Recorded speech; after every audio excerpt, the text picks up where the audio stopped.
BBM po. Ang daming kalukuhan ginagawa nito. Incompetent president. Sara, hindi. Nakikinig yun yung mga nalulustay nga ng mga billion eh. Nandito tayo sa Tatalon, sa G. Araneta Avenue. Ito, yung mga nakikita ninyong mga butas dito, yung mga drainage, para makapag-drain na mabilis at hindi na magbaha dito. Kapansin-pansin ang mabilis na humupa ang tubig baha at G. Araneta Avenue. Bahagi ng Araneta Avenue, hindi pa rin humuhupa yung baha. Tingnan yung mukha nito. Ha? Kahit wala pa nagawang krimen, suspect na mga kabalitaan, di po ba? Ha?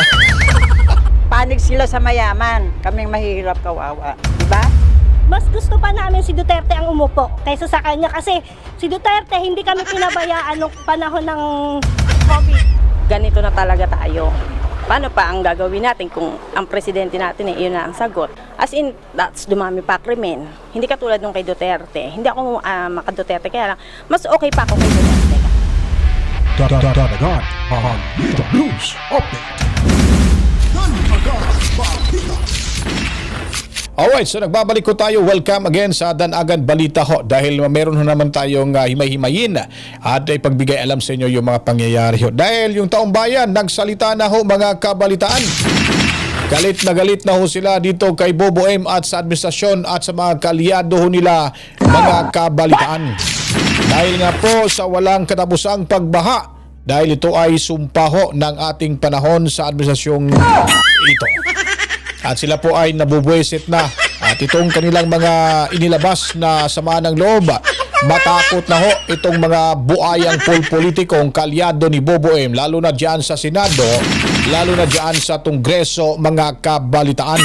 Dahil nga po, ito ay palatandaan na kung sino man ang i-endorso ni Bobo M sa darating na 2028 presidential election ay wala na ho silang makukuhang boto, ilalampaso na ho sila ng taong bayan, mga kabalitaan. At panoorin muna natin itong survey ho, impeachment laban kay VP Sara Duterte, mula ho sa Pilipinas Survey, mga kabalitaan. BBM po. Ang daming kalukuhan ginagawa nito. Corruption. Di ba? Tapos, incompetent president. The worst president ever. Oh, di ba incompetent daw mga kabalitaan and the worst president ever. Oh, isa lang ho yan si Kuya nagsasalita na talagang sinusuka niya po itong kabangagan ni Bobo M, mga kabalitaan. Itong pangalawang survey, ipapakita ho natin to dito sa inyo. Tanggal si Sara, hindi. Nakikinig yun yung mga nalulustay nga ng mga billion eh. No. So, ibig Dapat sabihin, may mga tapang na mamuno sa atin ngayon dahil dami ng krimen na nangyayari, wala silang ginagawa. Ang ginagawa nila, pang-ubos ng pera ng bayan. Alright. So isa lang ho yun sa pinapakita ho natin mga kabaitan na survey ho ng isang vlogger ho. Dahil marami ho talagang ayaw na ma-impeach Inday Sara Duterte. Pero itong kabangagan ni Bobo M, talagang napakasinungaling ho talaga itong mamang to, no? Hindi na ho nahiya sa sarili, mga kabalitaan. Talagang walang hiya ho ito. Basta bangag talaga, walang hiya na eh. Wala nang pakialam kung napapahiya na ba siya. Sirang-sira na ho yung pangalan niya. Dahil po mga kabalitaan, lutang, ilusyonado, at walang pakundangan hong pagsisinungaling itong si Bobo M, mga kabalitaan. Ito pa, may kumakalat sa social media. Panoorin ho natin itong statement niya. Magandang umaga sa inyo lahat. Nandito tayo sa Tatalon, sa G. Araneta Avenue. At dahil binabalik-balikan natin ito, dahil dito ang isa sa pinakagrabe na magbaha sa buong Pilipinas kapag umuulan. Ang ginawa natin ay naglagay. Talaga pinagmamalaki niya pa, mga kabitaan, at bukang bibig niyang sinasabi na ito ang isa sa pinaka bahaing lugar, mga kabalitaan. Tayo ng malalaking drainage. Yun, no? Kung maalala ninyo, nung nakaraan, nandito rin kami, ipinakita natin yung napakalaki na mga tubo, na goma, na bago, na yun ang in-install natin dito. Yung mga nakikita ninyong mga butas dito, yung mga drainage, ang sa ilalim niyan ay yun na nga, yung ating mga malalaki, mas malaki pa sa tao eh. Yung malalaki na tubo na dinagay natin para makapag-drain na mabilis at hindi na magbaha dito. at hindi na magbaha dito. Di ba? At So, hindi na daw- magbaha dito. Okay. So, hindi na daw babahain yung lugar kasi nga kayo naman talaga may ginawa si Buboy mga kabalitaan. Yung napakalaking drainage daw, malaki pa daw. Anong ibig sabihin ng malaki o mataas sa tao daw mga kabalitaan? Yun po yung pasiatab niya rito mga kabalitaan. No? So, kahit saan kahit ano po yung mga sinasabi dito ni Buboy, mula ho talagang katotohanan ito. Pambubudo lang ito pa rin mga kabalitaan. Never nangyari yung kanyang mga sinasabi na nakikita ng taong bayan at napapakinabangan ng taong bayan. Dahil sabi ko nga, basta bangag, lutang, ilusyonado, wala ho talagang isang salita, wala ho talaga itong katotohanan, basta lang makapagpasikat to sa social media, sa mainstream media na may ginagawa, pero kulelat at katangahan at kasinungalingan lang ho lahat ito mga kabalitaan. So yung sinasabi niya, pinuntahan niya yung lugar na yan, din daw babahain mga kabalitaan dahil napakalaki ho ng nilalagay nilang mga harang para makontrolar yung pagbaha. Pero anong balita ho rito mga kabitaan ng ABS-CBN? Mga kapamilya, 12:52 ng hapon, August 9, Linggo. At nandito tayo ngayon. So nagsimula ho yung bagyo, yung pagbaha dyan sa Kamaynilaan na Sabado. Tapos sabi ni Awo Castro, mabilis dang humupa yung baha. 9 na ho yung balitang yan. Linggo, Lunes, Martes, may baha pa rin ho mga kabitaan. Lagpas parang hanggang balikat yata yung baha o dibdib mga kabalitaan. Ngayon sa bahagi ng Araneta Avenue dito sa Barangay Catalon sa Quezon City. At kung inyong nakikita, naglalakad tayo ngayon sa kahabaan nga ng Araneta Avenue. At hindi pa rin humuhupa yung baha na ayon sa ilang mga residente at mga otoridad na naandito simula pa kanina ay mga alas 11 ng umaga nagsimulang tumaas yung baha. Di ba? Si Awo Castro sinungaling rin eh. Sabi niya, mabilis daw humupa yung baha sa Kamaynilaan mga kabalitaan. Pero ano to? Hindi pa raw humupa. Awo Castro. Ito sa lugar at hanggang ngayon mag-aalauna na ng hapon, hindi pa rin bumababa ang level ng baha dito kung saan nasa siguro tinatayang mga 3 pulgada yung lalim dito ng baha. Ito. Pakinggan natin si Awo Castro mga kabalitaan ha. Kapansin-pansin ang mabilis na humupa ang tubig baha sa ilang bahagi ng Navotas, Valenzuela, Manila at G. Araneta Avenue.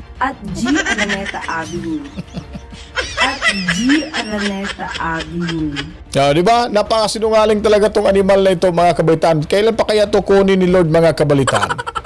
Sa bagay, masamang damo, mahirap mamatay ho mga kabalitaan. Kasi daming mga damo dyan sa loob ng Malacanang eh.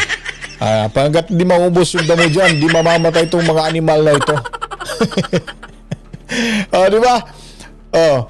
Walang pagkakaiba ho itong si Awo Castro sa kanyang sinasambang Panginoon na si Bobo ay mga kabalitaan. Umod ng kasinungalingan ho talaga. Meron pang isa. Tingnan yung mukha nito. Kahit wala pa nagawang krimen, suspect na mga kabalitaan. Di po ba? Eto, panoorin natin ito. Kalala ang pagbaba, medyo nabawasan. Dati hanggang dibdib umaabot. Ngayon wala pa, hindi na hanggang kulang pa sa tuhod ang baha. At sige, pagbigyan natin mga kapitan. Pagbigyan natin. Dati daw hanggang balikat o hanggang dibdib daw. Yung baha ngayon di na daw mga kabalitaan. Di na daw. Pero panoorin niyo po yung rescuers mga kabalitaan. Ano ba? Hanggang dibdib pa rin yung baha. Ay, naku, Boboy. Tayo lang yung niloloko nito nila eh. Wag na ho tayo magpaloko mga kabalitaan. Wag na ho tayo magpaloko. Kung sino po yung i-endorse ho ni Bobo M sa darating na eleksyon, wag nyo pong iboto. Kasi kung ano po yung puno ho, siya rin po yung magiging bunga mga kabalitaan. Diba? Tingnan nyo po ha, yung mga ano po rito, yung mga nagrereklamo ho, yung dyan sa Araneta, yun po yung bumoto ni Boboem, sigurado ho, dyan sa Kamaynilaan mga kabalitaan. O ano? Diba? Don't tell me, hindi kayo nagsisisi ngayon sa pamumuno ni Boboem mga kabalitaan. Hindi ba kayo nagsisisi ngayon? At papayag pa rin ho ba kayo na magsasakripisyo sa loob ng 6 na susunod na taon kung iboboto nyo i-endorso ni Boboem mga kabalitaan? Papayag ba tayo? Kasi hanggat naandyan ho yung pwersa ni Boboem sa Malacanang, hindi ho tayo mawawalan ng mga sakuna ho. Hindi ho tayo mawawalan ng mga pagbaha sa ating bawat lugar sa ating bansa. Dahil ito po ay sumpaho ito ng panahon sa administrasyon ngayon dahil ika nga parang ano na ito sila organisadong sindikatong grupo ho, mga kabitan sa ating bansa. Nawala ho yung gold ho natin. Sana ba napunta yung pera na pinagbintahan ho, mga kabalitaan? At itong PhilHealth na isauli na ho ba yung 60 billion pesos? Flood control, sabi ni sino ba yun? Ni Huachinango Tulfo, mga kabitan Erwin, na move on na tayo, mga kabitaan. Ang sarap, madali lang sabihin, move on, dahil mali-mali tayong natatanggap po, mga kabalitaan. Itong isang hinayupak na walang hiyaw itong animal na itong si Erwin Sylvester Tulfo, mga kabalitaan. Palakpakan natin kasi mali-mali tayo ito natatanggap Hanggat na dyan po ang pwersa ng mga Boboem, at kung isusunod pa rin ho ninyo paupuin bilang presidente yung i-endorso niya, hindi matapos-tapos ho itong sumpang ito, mga kabalitaan. Balita muna tayo sa Net25. Ito yung Net25, mga kabalitaan. Yung mga binahaan, ito po yung sila yung mga kumbaga biktima sa baha. Ito po yung bumoto ho kay Boboem. Ito, panoorin natin, mga kabitaan, yung balita ng Agila. Nagsisisihan umano ngayon ng ilang biktima ng malawakang pagbaha dyan sa lalawigan ng Bulacan na ibinoto nila si Pangulong Marcos Jr. Noong nakaraang eleksyon, malaki ang kanilang pag-asa na bubuti ang kanilang pamumuhay sa ilalim ng Marcos Jr. administration, pero kabaligtaran ito dahil mas mahirap ang kanilang sitwasyon ngayon. Hindi naman naiwasan na ikumpara ng ilang biktima ng mga pagbaha ang kasulukuyang administrasyon sa Duterte administration na totoong nagmamalasakit sa mga Pilipino sa panahon ng kalamidad. Okay, so dito na ho natin talaga mapapansit, malalaman, mahihambing ho kung sino ho ba talaga ang totoong may malasakit ho sa ating inang bayan, mga kabalitaan. Dahil nga po, sabi ko sa inyo, itong pangyayari ito ay sumpaho ito sa mga Boboem. Dahil po sa ginawa ho nila kay Tatay Digong Duterte, hindi man napauwi agad-agad si Tatay Digong Duterte, nakapiit pa rin ho dyan sa ICC. Itong panahon ay siya hong sumisumbolo ho sa kung anong klaseng imahe, administrasyon itong Boboem, mga kabalitaan. Ako naniniwala ako sa itong karma, at tayo po ay kumbaga meron ho talagang magsasakripisyo ho sa ganitong pangyayari. Dahil kung hindi ho ito mangyayari at wala magsasakripisyo ho, hindi ho tayo matututo, mga kabalitaan. Hindi ho tayo matututo, tuloy-tuloy pa rin ho yung panggagancho, tuloy-tuloy pa rin yung panloloko, at tayo lamang ho ay ginamit para ho sa kanilang kapakanan, personal interest na para makakuha ho ng pwesto sa politika, mga kabalitaan. Report mula kay Hearted Molina. Sa gitna ng malawak na pagbaha sa ilang bahagi ng Bulacan, hindi lang tubig ang umabot sa mga kabahayan. Kasama rin ito ang galit, pagod at pagkadismaya ng ilang residenteng umaasa sanang giginhawa ang kanilang buhay sa ilalim ng kasalukuyang administrasyon. Isa si Teresita sa aming nakausap na ayon sa kanya, binoto niya si Pangulong Ferdinand Marcos Jr. dahil umaasa siyang magbabago ang kanilang buhay. Yung tubig sa loob namin hanggang dito. Kaya po lahat ng aming mga gamit nakataas. Nung isang gabi halos wala na kami matulugan dahil sa taas ng baha. Hindi naman kami pwede ma-evacuate kasi mayroon akong apo na may sakit. Hindi ko pwedeng Kaya sana nananawagan ako sa mga sa pamahala natin, sa Pangulo natin na bigyan kami ng pansin dito. Binoto ko po siya kasi akala ko maging maganda ang magiging buhay namin. Pero ganito palang mangyayari. Lahat ng ninakaw nila. Yung mga kamag-anak niya na sa kapaligid sa kanya. Para kay Teresita, hindi lang pagbaha ang kanilang kinakaharap, kundi ang pakiramdam na napapabayaan ang mga mahihirap. Panig sila sa mayaman, kaming mahihirap kawawa, di ba? Kasi mayayaman sila, wala silang pakialam sa aming mahihirap. Samantala kung hindi dahil sa amin, di sila naluklok sa kinatatayuan nila ngayon, di ba? Hindi rin nag-iisa si Teresita sa pagpapahayag ng pagkadismaya. Para naman kay Cheche, lumalaki ang pagkadismaya ng ilang tao dahil sa mga isyong kaugnay ng pamamahala at korupsyon na anilay dapat pang harapin ng administrasyon. Marami rin pong nagagalit na taong bayan sa kanila kasi po halos nangyayari na po nagiging kurap na pinapabayaan na po yung mga tao na nakapaligid sa kanila. Halos lahat ay binoto sila para lang manalo sila pero iniiwan nila sa gantong sitwasyon. At sa pagtanaw sa nakaraang administrasyon, dito lalong lumalabas ang paghahambing ng ilang residente. Para kay Cheche, mas naramdaman nila ang tulong ng nakaraang administrasyon. Mas gusto pa namin si Duterte ang umupo kaysa sa kanya kasi si Duterte hindi kami pinabayaan nung panahon ng COVID. Yan ang galit, pagkadismaya at pagkalungkot ng ating mga kababayan dito sa Bulacan, kung saan lubog na nga ang kanilang kabuhayan, lubog pa ang kanilang tahanan. Para kay Charlotte, hindi sapat ang sabihing ganito na lang talaga ang sitwasyon ng mga Pilipino. Ang hinihintay nila ay konkretong aksyon. Ang problema, ang katwiran nila, ganito na talaga tayo. Paano pa ang gagawin natin kung ang presidente natin yun na ang sagot? Dapat nga gumawa siya ng aksyon hindi yung ganito na lang tayo. Dapat may aksyon. Kasi kung hindi naman nila inano yung flood control na yan, di sana safe tayo lahat.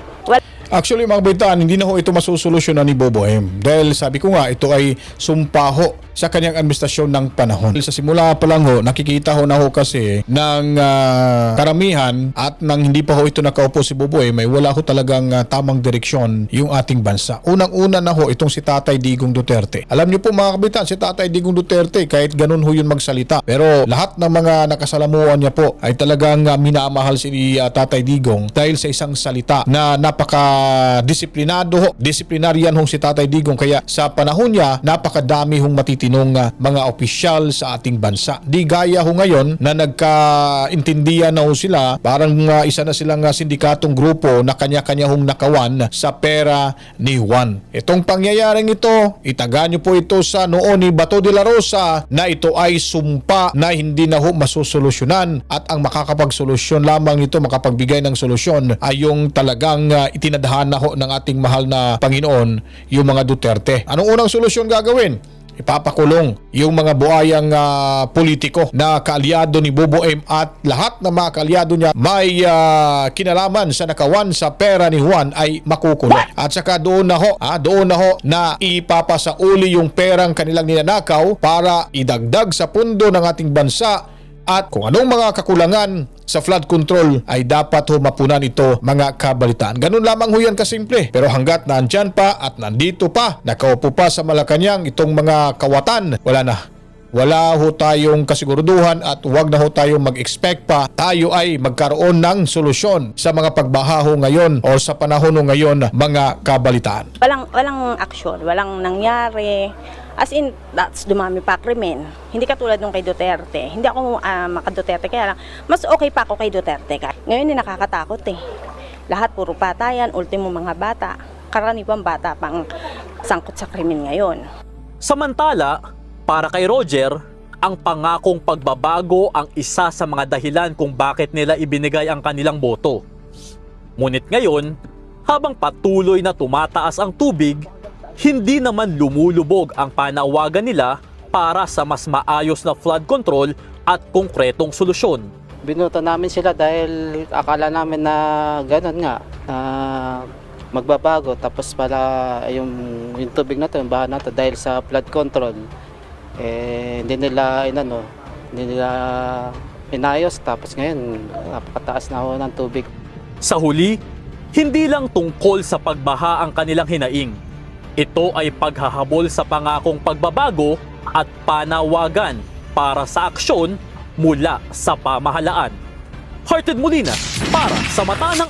So itong balitang to mga kabitan at itong mga mensaheng ito ng ating mga naririnig ngayon na mga residente ho dyan sa lugar kung saan apektado ho sa pagtaas sa tubig baha, ay kabahan na ho itong administrasyong ito. Ito ay susi na ho kung saan mulatin na rin ho yung mga isipan ng ating ilang mga kababayan na kung sino po ang i-endorso dito ni Bobo M sa darating na 2028 presidential election ay hindi ho maaari nating iboto. Dahil sasabihin ko po sa inyo, itong mga sinasabi ni Charis Pimpenko na kuno pinapapunta ho sila sa Malacanang at imposible dahil siya po ay binatikos naman ho yung kanyang ama ni Tatay Digong Duterte na hindi niya susuportahan. Alam niya po na ito ay lango, bangag sa pulbo ni Satanas mga kabalitaan.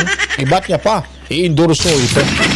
At itong sinasabi ni Charis Pimpenko, ito ay mangyayari ho talaga kung manalo itong kanilang i-endorso sa darating na 2028 presidential election. Dahil sasabihin nila, alam nyo naman, malaking kakaharaping problema yung tatay ko. Kayong i-endorso namin, sana papaboran nyo kami na hindi ho madidiskwido itong si Bobo M. Ganon ho, diyan ho yan mangyayari mga kabitaan sa kanilang i-endorso. Hindi hong si Tatay Digong ang humihingi ng pabor sa kanila dahil yan po ay kasinungalingan mga kabalitaan. Kaya kung nagustuhan nyo po ating video presentation, huwag kalimutan, follow, like, and share po mga kabitaan para sa makatotohanan, komprehensibo at totoong balitaan dito ho sa Danagan Balita. Follow, like, and share sa Facebook at sa YouTube po. Huwag kalimutan subscribe at pindutin ang notification bell. Sana po aabot na ho tayo ng 100,000 subscribers para ho tayong lahat ay talagang tuloy-tuloy ang ligaya sa paglalahad ng makatotohanang balita at impormasyon sa mundo ho ng social media. Maraming salamat. Kita-kits tayo sa ating pagbabalik dahil ang Danagan Balita mo balita, mo komentaryo mulatiko. To God be the glory, mama. Chup chup. Peace out.